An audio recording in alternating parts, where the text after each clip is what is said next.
where Colin Barnett wishes to build the new gas hub for the Kimberley.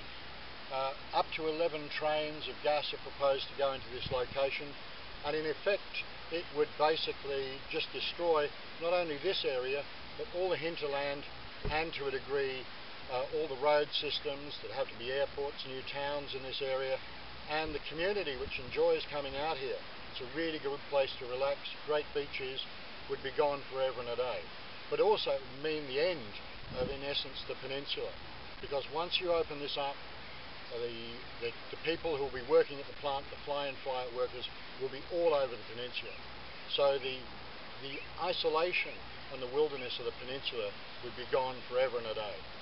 Colin Barnett has said that this is an unspectacular piece of coastline. What's so special about this area? Well, hopefully you're going to see a whale breaching behind me in a minute, but what is the most important area is that the calving mothers, the cows, bring their calves into this bay to do a lot of their education. And the issue is that those sorts of things with an endangered species such as our whales, our blue whales, our humpbacks, should not be allowed to be affected in this area by industrial development. We've got plenty of locations along the coast where industrial development can go ahead. This is not the location. What are the alternatives? Well, certainly we've got Port Hedland, an industrial estate that was gazetted back in the 70s.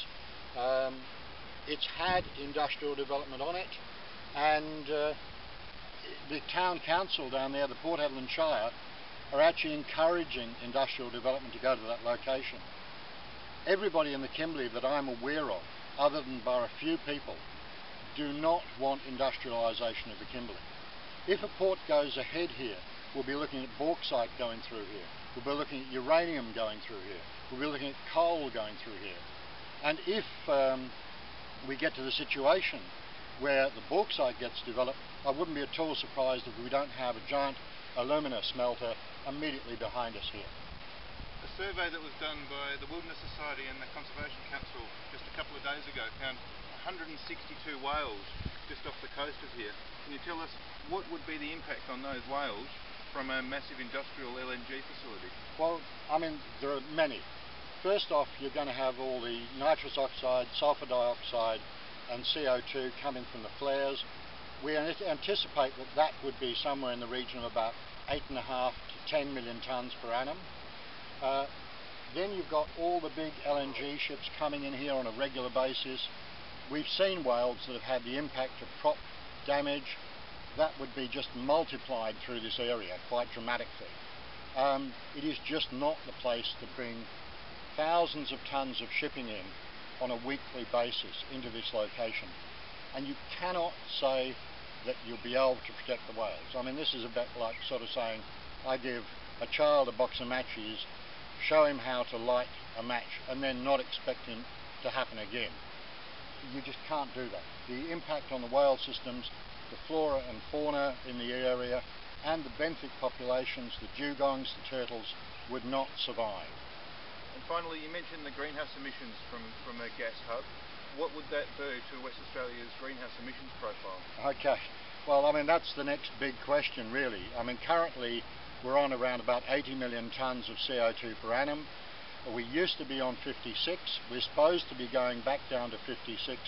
My estimation, if Browse, if Pluto, if Gorgon and all these projects go ahead, we're going to be looking at around about 124 million tonnes of CO2 per annum. And we're supposing to be going to go from 8% exceedance level. It's a nonsense. We are not looking out in any way, shape or form for the commitments from the federal government in terms of their standards and their emission levels.